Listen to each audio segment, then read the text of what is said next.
About 24 hours ago, Gary Forsey was at that podium at our board meeting yesterday in his capacity as president of the university system, talking about the need to begin to look at higher ed and education in a return on investment context. The two things he particularly cited were the shift from about 60% of the revenues coming from the state for the university system here, and it's now down to 30%, and the almost total lack of focus or investment on early childhood education at the other end of the spectrum.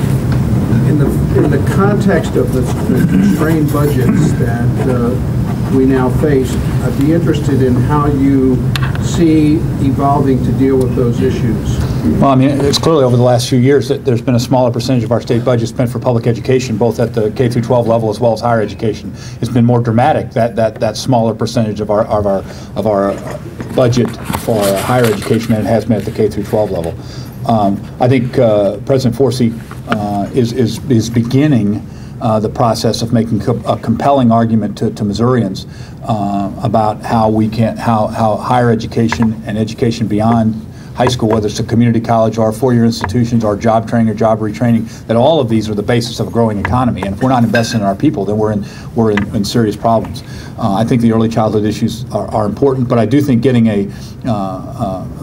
remaining. I mean, we can't just admit that the state is not going to do its duty when it comes to higher education. Spending a smaller percentage of what was a growing budget, investing in the minds of our students, was not the right priority. And while I don't know, I don't have my budget documents for next year in front of us at this juncture. It is vital that we continue to feel a responsibility from the state, from Jefferson City, and from our budgets to support higher education.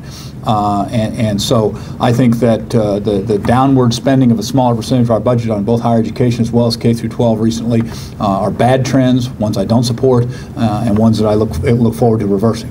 That being said, I do think that Gary brings an interesting perspective. His years in business give him a real opportunity here to help us gauge the product and perform at a high level. As you know, as most of you here know, I mean, I went to the University of Missouri, both undergraduate and law school, and I mean, they're having to cut off applications this year because there's so much demand at that school.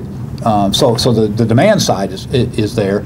We've got to make sure we're delivering a product that is fair for the price, and we've got to get some.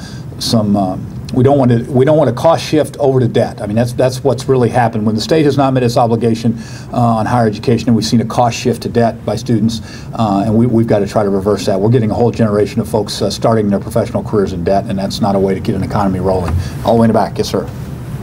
Yeah. I've been in the education question. We've heard a lot of discussion in this room among all of you and candidates about education, higher public schools.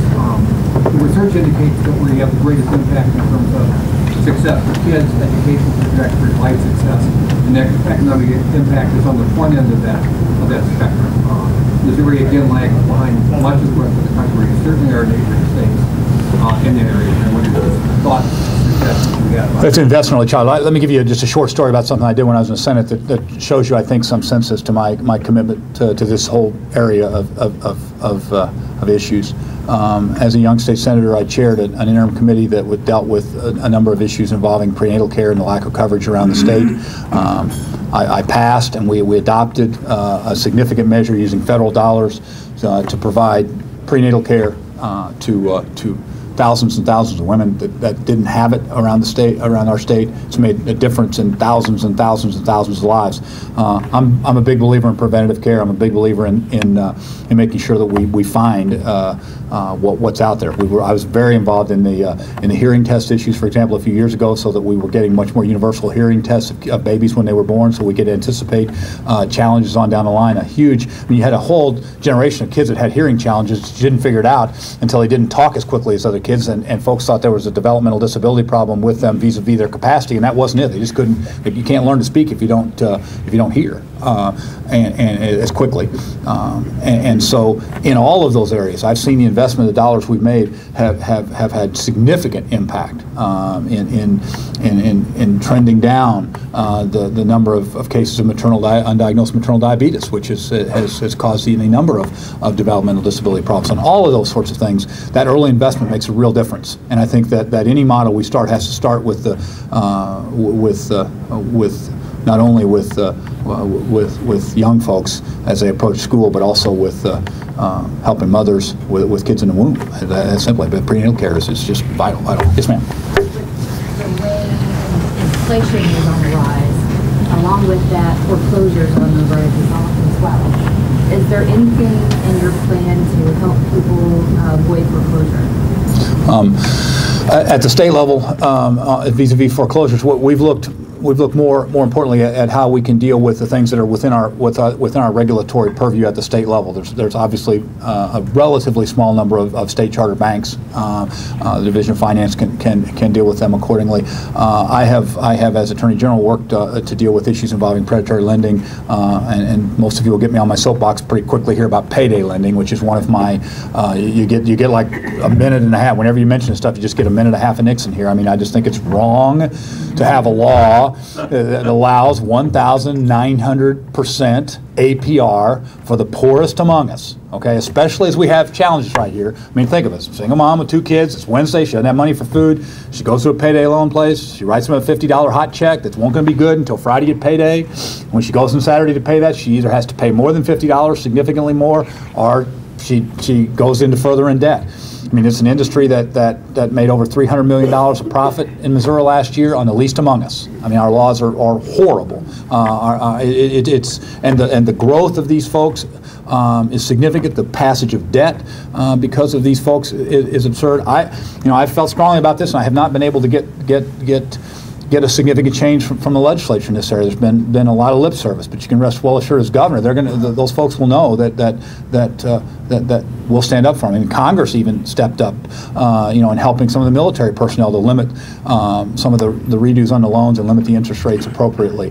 I'm going to work with the nonprofit community to provide other ways to get dollars available for people in need. But the whole subprime area, I think, plays out at the lowest level for us in an area where there's a real state gut check. I tell my story about Jeff City. I mean, those of you who come to Jeff City, come to all of our fine and great restaurants there. One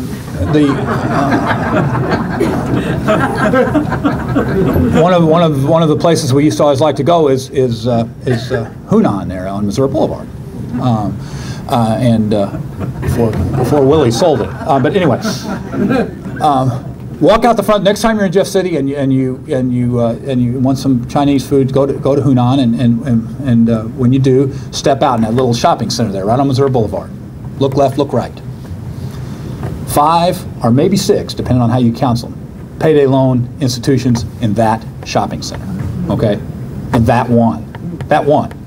That's going on all across our state and our region. Okay, because we don't have a government that's willing to stand up to these folks. Once again, $300 million of profit from this industry in our state alone. That's the second highest of any state in the country.